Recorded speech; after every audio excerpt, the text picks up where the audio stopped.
Hi everyone, welcome back. You did it! Day 21. We are here on the 3-week of the 4-week 30-day wellness journey. I'm so excited for you that you've hit the 3rd week.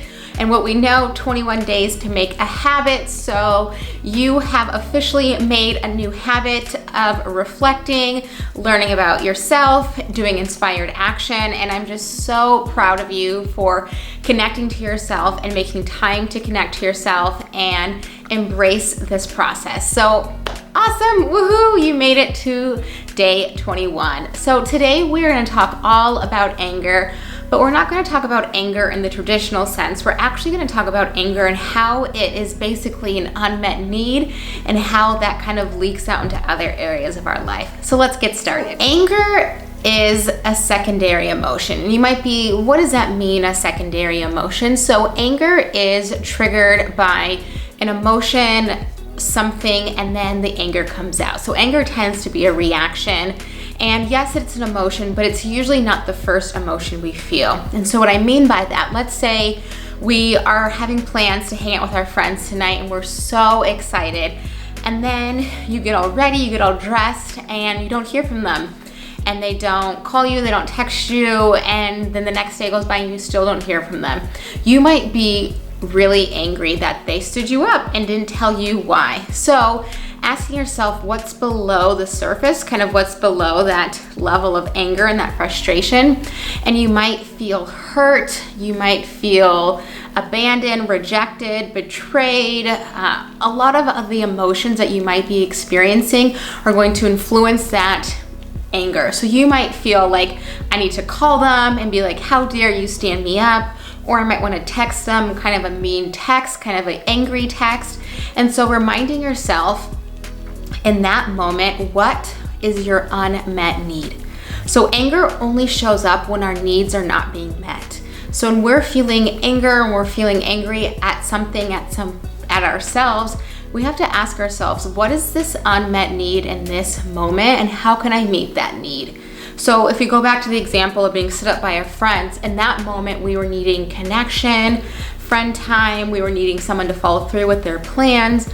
And so reminding ourselves when we start to feel angry or agitated or irritated, ask ourselves what is our unmet need and what is the original emotion that's influencing anger. And when we can do that, what happens is we no longer are reacting and we start to respond. So we start to take life as a response instead of that like knee jerk, when you're at the doctor's office and they hit your knee and your leg goes out, that's kind of that knee jerk response. And that's more reacting without pausing, thinking. So when we can connect to our anger and ask ourselves, what is our unmet need? We are more likely going to get a healthy answer of how we can meet our own needs instead of reacting in an angry way. Because if we send our friends a mean text or we call them and we say, how dare you stand me up, they're probably gonna react to us. And then it's just like this ping pong ball back and forth of them reacting and us reacting and nothing really getting solved. So if you take that step back and you say, hey, last night, I really felt hurt by you ignoring me, you're more likely going to get a very different response than how dare you stand me up. And so when you see from the lens of meeting your own needs and expressing your needs in a way that's healthy, you're going to get someone who might respond versus get defensive and reactive because you're setting the tone of responding in a really healthy way. So as we remind ourselves that when someone else is being irritated or angry, kind of be curious to see what is their unmet need and why are they being angry or why are they showing their frustration, because I can guarantee that something in their life is not being met for them to take out their anger on you. So if we look at customer service, right, they get probably the most upsetting calls because that need is being unmet. So that customer service on their end, they might feel like if they're traveling, if they're not being treated in a way that they feel like they should be treated, or if the product or the service wasn't at the level of expectation, then there leads to that sense of frustration.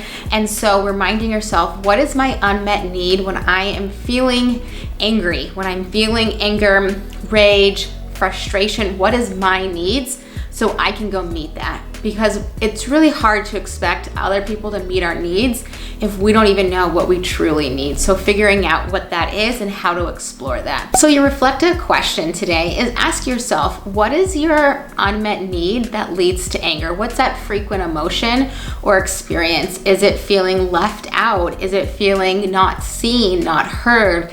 Is it feeling undervalued or kind of just brushed off? Or does it feel like being taken advantage of? And so ask yourself, when you are starting to feel frustration and anger, ask yourself, okay, what's below, what's going on internally that I'm feeling? Maybe I'm just feeling neglected from my family, or I'm feeling taken advantage from my friends, or maybe I'm feeling like nobody cares and I might be feeling alone or isolated. And so ask yourself, what is that need that you have in that space that you could nurture yourself, so that way it doesn't kind of manifest in anger? Because, you know, once we get angry, that's when we get into trouble. We might punch something, slam a door, we might say something we regret, we might just tense all of our muscles up and be so upset, which doesn't solve anything. So reminding ourselves to take a second look and kind of explore what's going below the surface. So your inspired action is to write a list of emotions that trigger your anger. Is it fear, frustration? Is it betrayal? Is it abandonment? Is it not feeling connected? Is it feeling kind of brushed aside, overlooked? Ask yourself, what is that list of emotions? So when you start to feel those emotions, you can be better in tune to say, hey, I might get frustrated or angry because I'm feeling these emotions. So what can I do in the moment to help nurture those emotions, so that way I don't feel angry or frustrated or take out my anger on someone or something that I don't want to take my anger out on. And remind ourselves that anger is not a bad thing. Again, as we talked in the last video, a couple of videos ago, anger is not bad. It's what we do with our anger is what gets us in trouble. And so reminding ourselves, feeling the anger and the frustration is totally okay, but if we start to punch things, punch walls, people, places, that's what gets us into trouble. So don't do that. So if you enjoyed this video, hit that like button and don't forget to subscribe. We are starting the 4th week of the 30-day journey tomorrow, and I'm just so grateful that you guys are still here. Awesome. Thank you. Have a great day.